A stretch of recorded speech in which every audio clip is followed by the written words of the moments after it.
Bueno, muy buenas noches, bienvenidos. Segunda temporada de Desafío 2016 aquí en la pantalla de C5N. Primer programa hoy. Venimos con muchas ganas, venimos renovados, hay incorporaciones, incluso hay hasta humor. Claudio Martínez, productor de este programa, y junto con Aldo Fernández, dueños del Oso Producciones, la productora responsable de este programa, nos va a abastecer de pinceladas de humor que irán apareciendo ahí por el programa.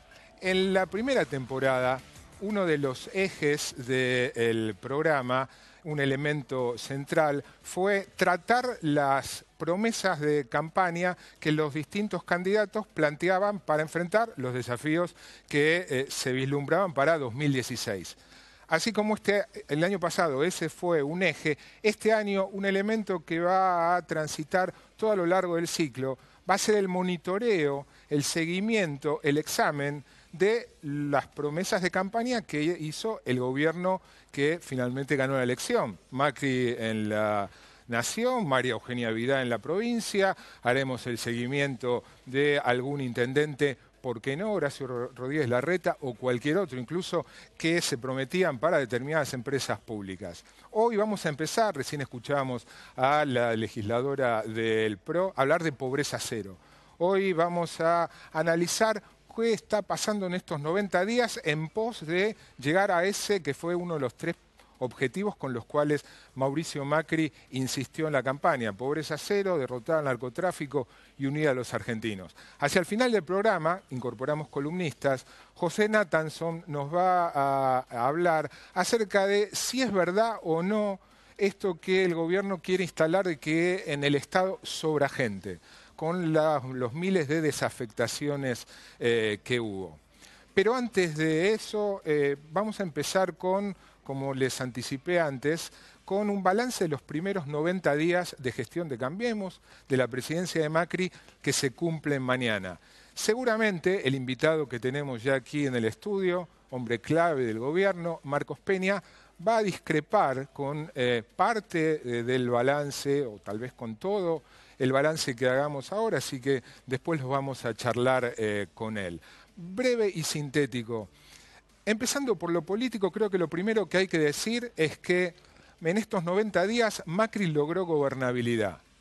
Lo que no es poco y lo que estaba puesto en discusión, muchos dudaban, teniendo en cuenta que el sindicalismo es peronista, teniendo en cuenta además que en diputados y en senadores no contaban con mayoría, más allá de la alianza del acuerdo de Cambiemos. Logró gobernabilidad en un primer momento a fuerza de decretos, de alguna sobreactuación de autoridad, aunque en las últimas semanas se está ejerciendo más la negociación. Y gobernabilidad a la que también contribuyó la escisión del principal partido de oposición, la escisión del peronismo, escisión formal en el Congreso con un bloque de diputados que se separó, pero creo que la decisión va más allá de eso. Y ayudado también por la crisis en la que está el kirchnerismo, el cristinismo duro. No puedo eludir en un balance, por más sintético que sea en lo político, 2 hechos muy cuestionables del gobierno.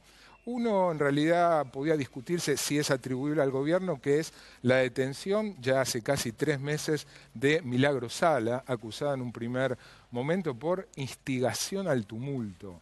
Y el segundo hecho fueron 3 episodios serios de represión, incluso con uso de balas de goma. Eso como una breve síntesis de balance en lo político. En cuanto a lo económico, si uno utiliza el ejemplo clásico de la balanza y los 2 platillos y coloca en un platillo las medidas que en estos 90 días el gobierno anunció en favor de los empresarios, en favor de el mundo de los negocios, y en el otro platillo uno coloca las medidas a favor de los más necesitados, la balanza queda inclinada a favor de los primeros. Veamos con una lista no exhaustiva, pero creo que suficientemente ilustrativa. En el primer platillo, empezando por la devaluación. Devaluación a favor de los sectores exportadores, en beneficio de quienes tienen atesorado muchos dólares, que de pronto se vieron con una riqueza acrecentada, a favor de las multinacionales que no venían pudiendo girar dividendos. Segundo, la quita o reducción de retenciones, nuevamente a favor de los sectores exportadores, con una enorme transferencia de recursos. En tercer lugar de esta lista, punto central de la actualidad política y por mucho tiempo, es la inflación acelerada, ¿no?, de la que venía de arrastre y en parte por la devaluación y por la quita de retenciones. Y en la inflación, con la inflación, ganan los formadores de precios, con la inflación mejoran el margen las cadenas de supermercados y no la mayoría de la población. Le podemos sumar un tema que hoy en realidad está siendo noticia bien actual, la derogación de la ley de medios, que está permitiendo muchos negocios y operaciones en un sector tan importante por lo económico, pero también por lo político como en los medios. Clarín consolidando la compra de Nextel, Fintech asumiendo el control nada menos que de Telecom. Si quieren podemos también agregar en esa lista el acuerdo con los buitres que está impulsando el gobierno, que es bienvenido y apoyado por el sector económico. Eso pesa, ¿no?, en un platillo mucho. En el otro también hay algunos elementos. El anuncio de fin de año, ese pago extra de 400 pesos por única vez a jubilados que cobran haber mínimo, a los beneficiarios de la asignación universal. Hubo aumento de asignaciones familiares y hubo algunos anuncios, ¿no?, que por momentos son anuncios. El más importante, todavía no se conocen detalles porque no se presentó el proyecto, es la reducción del IVA para los consumos de bienes básicos para, se entiende, los más necesitados, los beneficiarios de los planes sociales. La balanza queda, a mi parecer, claramente inclinado. Estarás pensando, bueno, hay dos grandes medidas que no incluí en ninguno de los dos platillos. Y es cierto, una es el aumento de tarifas, que es desde el punto de vista del dinero implicado de las más importantes. Lo que pasa es que me cuesta colocar en alguno de los dos platillos el aumento de tarifas porque afecta a clase alta, afecta a clase media e incluso también en parte a clase baja más allá de la tarifa social. Y el otro es los cambios en ganancias.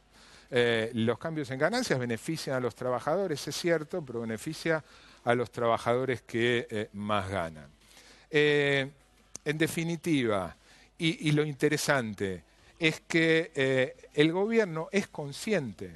Cuando uno habla en confianza, se lo vamos a preguntar a Marcos ahora en instantes, el gobierno es consciente que hay una creciente sensación de que el gobierno inclina la balanza a favor de, si se quiere, los más poderosos, los empresarios, y no del resto.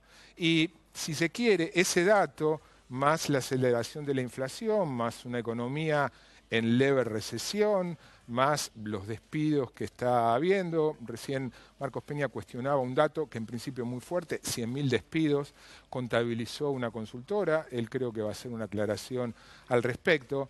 Pero bueno, todos esos elementos explican que en las últimas semanas, por primera vez, la imagen de Mauricio Macri, la aprobación del gobierno, ha comenzado a caer. Desde niveles muy altos, cuando asumió de aprobación, pero ha comenzado a caer y en esto coinciden casi todas las consultoras, creo que menos una.